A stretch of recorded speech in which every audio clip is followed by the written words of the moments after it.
Bir gün Leyli də qocalır, Məcnun da. Gəlib Məcnuna deyirlər ki, Leyli can istədi. Axır nəfəsləridir, səndən halallıq istəyir. Məcnun deyir ki, yox, mən ona halallıq vermirəm. Bütün hamı təəccüblənir ki, bu adam buna görə Məcnun olub, indi buna halallıq vermir. Kör peşman qayıdıb gedirlər, bir nəfər qalır Məcnunun yanında.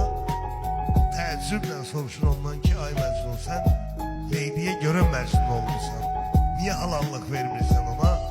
Deyir, eşitmişəm qiyamətdə kim kimə halallıq vermir, Allah onları üzləşdirəcək. Qoy orada da görüm onu. Məhəbbət ki edər təsir, yolun hər kəs azar dostlar. Sevən kəslər yaşarkən də qazır zatən məzar dostlar. Ölərsən mən bu həsrətdən, məzarımda yazar dostlar. Məhəbbətdən yazan şair cavan gəldi, cavan getdi.